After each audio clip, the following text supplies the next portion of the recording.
everybody, Fiber Spider back again in the kitchen with another tasty and rather delicious video for you. Today we are going to be making cheese, and only recently did I discover this, and I am so glad that I did because it is so easy, it is so quick and painless, you are not going to believe it. I love it. So the cheese that we are going to be making today goes by several different names actually. Farmer's cheese, paneer, fromage blanc. Regardless, it is delish, okay? So all you need for this particular recipe is just a few things. Whole milk, vinegar, and maybe a little bit of salt. That's it. It's that easy. And the whole process, start to finish, less than 2 hours. And most of that, it's just waiting for the cheese to set. It's that easy. Absolutely love this. A couple of stipulations as far as the milk is concerned. It's not particularly fussy or anything, but you want to use whole milk, and it can be pasteurized, but not ultra-pasteurized. If it's ultra-pasteurized, apparently it will not work. So keep that in mind when you are shopping. And so I've got a half a gallon of whole milk ready to go, and the vinegar, it's white distilled vinegar, and yeah, just a little bit of salt. And of course you will also need some cheesecloth, a colander or a strainer, and a nice large pot. So without further ado, let's get started. Hello again. Alrighty, so I got my milk all set and ready. Not a big challenge. So like I said, it is whole milk, and it is pasteurized, but not ultra-pasteurized. And so I'm just going to pour the whole thing into my nice large pot here. Bigger is better, trust me. So just pour the whole thing in.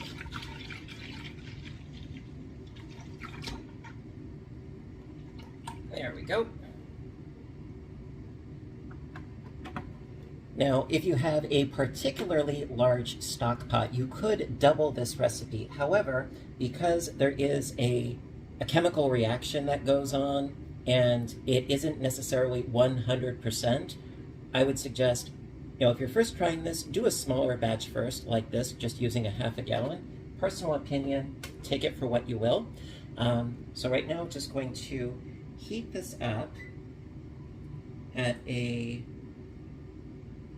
sort of a medium heat, roughly speaking. And so the trick to this is that you do not want your milk to boil. We want to bring the temperature up to almost a boil. Basically, the surface of the milk, it will start to get a little bit foamy and a little bit bubbly, but you do not want this to bring it up to an entire boil. Otherwise, it's going to taste a little funky. So I'm going to heat this up, and I will show you what the milk will look like when we have just about reached that stage. Then we can turn off the heat and let the real magic happen. So I'm going to start heating this up, giving it a good stir periodically so that it doesn't burn to the bottom at all, and I will see you in a bit. Alrighty, so my milk has been heating up for less than 10 minutes. There are some slight bubbles on the surface. It's a little bit foamy and frothy. And so we are just about at that little magic moment time where we're going to take it off the heat. So it has not reached the boiling stage yet, but it's on the verge, it's on the cusp. And so this is the time in which we need to stop the heating process for the most part. I think we are just about there. And then we get to play a waiting game for a little bit. It's not a big deal. It's only about 15 minutes, but yeah, we will get there. So yes, I think, yeah, because I don't know if you can see very well. It's sort of frothy at the top. Okay, you know what? It is just about there. Let's turn this off. Okay, now bear with me. I'm gonna scoot you over, and then scooting this back. There we go.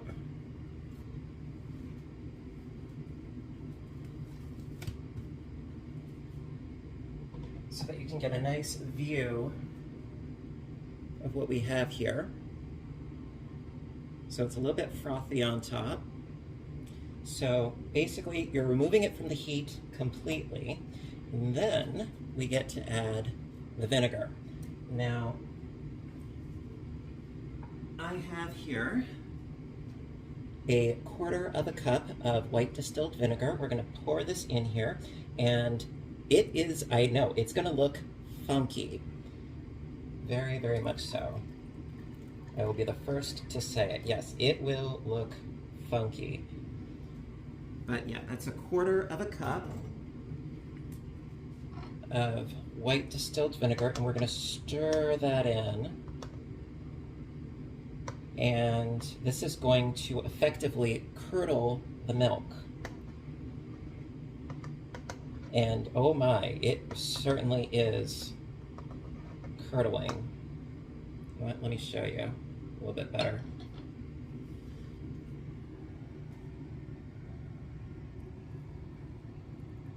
Yep, we are going to be eating that. Yep.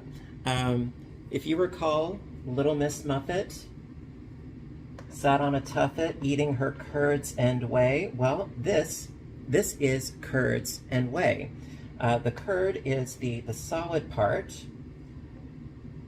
and the whey is the liquid.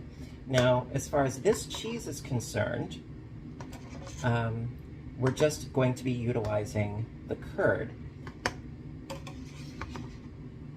And we're going to drain off all the whey, and form ourselves some cheese. So now that that is nice and completely mixed, we get to wait for 15 minutes, wait for this to completely do its thing, and then we get to do the straining. So over there, I already have my cloth, my strainer, we're good to go. Now, you could use cheesecloth. Personally, was not a huge fan of it because once you use it, it's really difficult to clean it and reuse it. So I did end up getting some flour sack tea towels. Very excited about using those. So we'll see how those work out. Anywho, I will see you in about 15 minutes. Be there or be square. Hello again. All right, so it's been about 15 minutes and the curds and the whey have totally separated. So I'm just gonna scoot this to the side so that you can really see what it is that we are working with. Oh yeah, this looks so lovely, doesn't it? But yeah, I mean, that is exactly what Little Miss Muffet was eating, believe it or not. So what I have here is a colander with a bowl underneath, and I have a damp cloth, and we are set to go. So I'm gonna carefully pour this into my cloth here.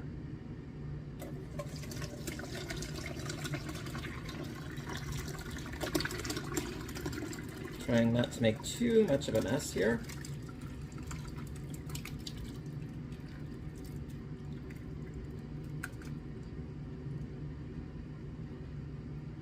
Okay, I want to get the last of those curds, because those are the good part that we want. So, here we go.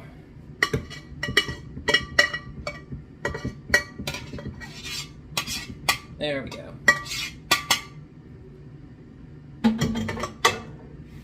Okay, so now, the curd, this is what we want. So let's see, how much liquid do we have at the bottom here? Probably can't see it on camera, but you know what, let me lift this. The whole bowl is filled with the whey. Now you can, apparently, you can reuse the whey for different recipes. Honestly, I'm probably just going to throw it out, but the reason why I have the bowl underneath is in case if I wring out too much of the whey, I can add some back in. So that is why I did that. So I'm going to give it a preliminary sort of twist and wring and draining just a little bit of a prelim. So gathering up my cloth here.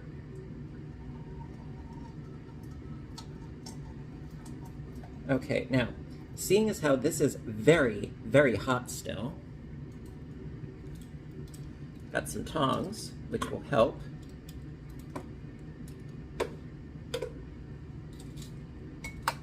Kind of difficult to do this one-handed. All right. So I'm gonna give it a bit of a twist, then hold the twist, and then give it a good squeeze.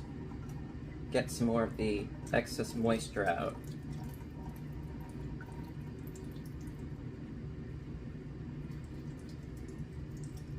Ooh, that is so hot. Okay, so here's what I'm gonna do. I'm gonna keep twisting.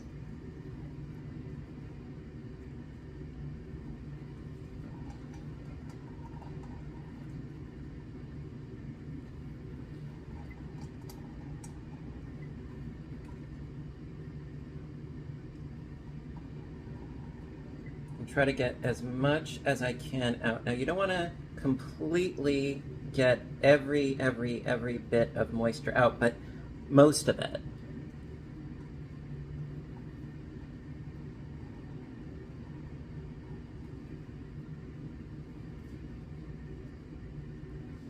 And also, if you are using cheesecloth, you are probably going to want to use multiple layers so that it doesn't ooze through the cheesecloth holes. But these towels worked beautifully thus far. This is the first time that I'm using them, and I'm glad that I got them because this way I don't have to repeatedly buy cheesecloth every time I want to make this. And actually, you know what? I will probably put a link in the description box where I found them if you want to as well. This video is not sponsored or affiliated in any way, shape, or form, but I like to help when I can. Okay, so we are just about there as far as getting out most of the way. I can still squeeze out a bit more though. Fortunately, it has cooled down considerably.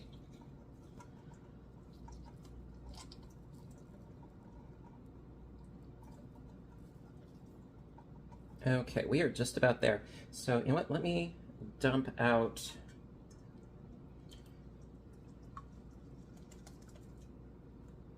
the whey. Give me a moment here. Put you over here. Dump this out.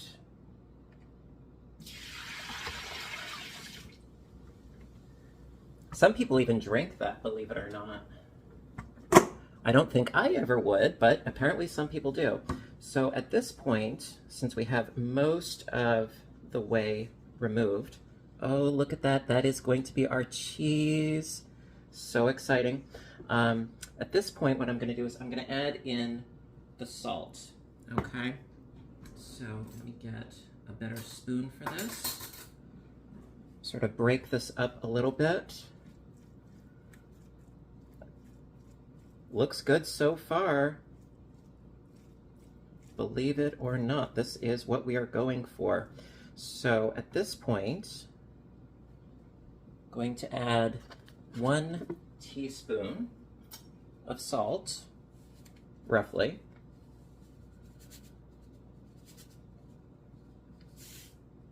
Sprinkle, sprinkle, sprinkle. And then mix this in together. Trying to get it as evenly as I can here. And then we will give it the final press and squeeze. See, right now it's kind of like cottage cheese, actually. All right, so now I'm going to give it the final twist.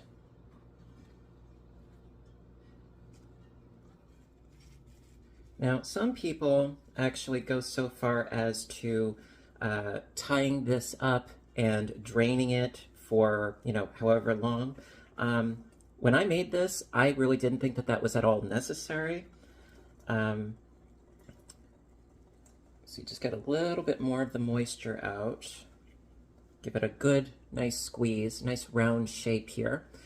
And we are just about there. So, thing to do now is grab 2 plates so that we can form this in the fridge. Alrighty, so from here, what we're gonna do,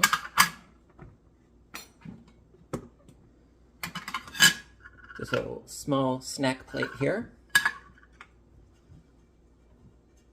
And so from here, you take your, finished cheese and going to put it on the plate with this sort of twist underneath, okay?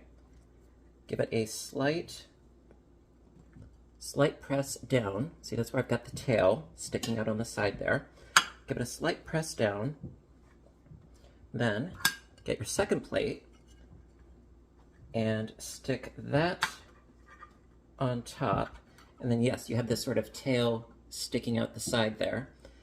You can actually put that on top. And then we put that in the fridge for approximately 1 hour so that it will set and it will be ready. And I can't wait to try this. I've only had it once before and I'm so excited. All right, so at any rate, I will see you in about an hour. I'll be right back. Hello again. Alrighty, so my cheese has been in the fridge for 1 hour, getting nice and cool. Take this off. And we are going to do the unveiling. This is the fun part. Alright, so just going to open this up. Carefully unwrap this.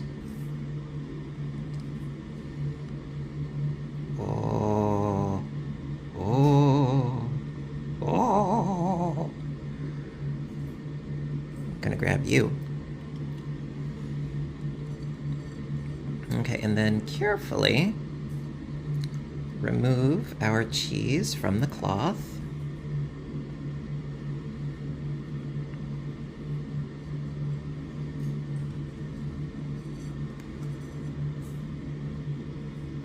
And there we go.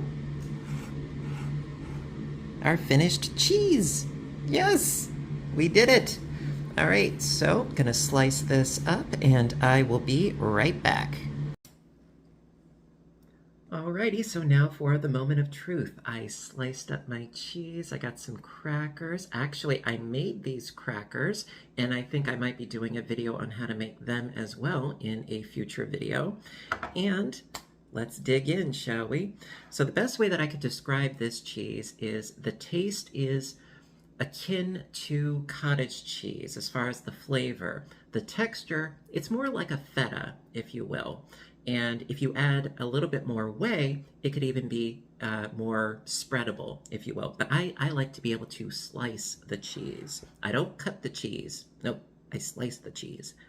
All right, so I got a little wedge here. And so I'm not gonna have a cracker with this just yet, but bon appetit.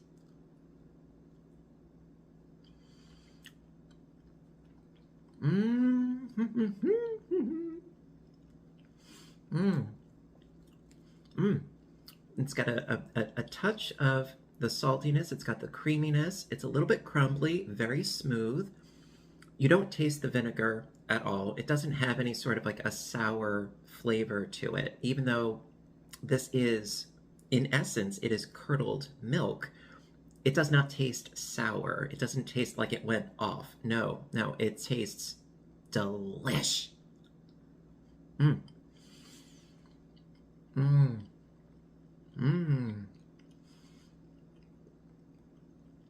It is so smooth. It is so smooth. And I'm gonna have a little cracker. These are actually seasoned with everything bagel seasoning, which is so good. If you haven't tried it, try it. You'll thank me. So, now granted, my cracker is half the size of the cheese, but hey, I have to have another piece. I have to. I'm sorry. Mm-hmm. Mm. Mm. Mm.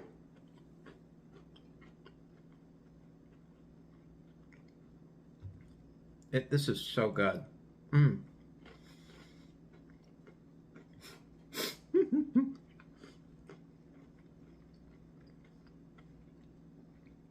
And the best part is, it's so fast. The whole process, less than 2 hours. It's very, very easy, very affordable too, actually. Um, excuse me. And I can totally see making this again, definitely. Um, and if you get those tea towels, you can reuse them over and over and over. I'm going to be doing some laundry in a bit. And so there's very little waste involved, which I love. As far as using the whey on other recipes, Google it. I'm not sure offhand, but I've heard that you could use the whey for recipes that require either, I think it's either milk or water in the recipes. You can use that as a replacement. I don't know. Me, it went down the sink. It's okay. At any rate, absolutely love this. Couldn't recommend it more. Have you made this kind of cheese before? If you have, what were your results? What did you do that was different or similar? I have seen people actually take the molded cheese and then roll that around in herbs and spices, give it a little kick. You could, of course, perhaps take some maybe of that jalapeno jam and put that on top. Absolutely great for a snack plate. What was it? A charcuterie board. It's a snack plate. Um, Absolutely delightful, easy to make, and rather quick too. So let me know what you think. I'm always curious for your input. Um, comment down below. And yeah, so if you did like this video, give a little thumbs up button because you know that I appreciate your appreciation as always. And until next time, I'm going to finish this. Until next time, you know what to do, right? I want all of you to stay inspired, stay caffeinated, stay making fabulous things in the kitchen, and I will see you in my next video. Have a great day, everybody, and bye for now.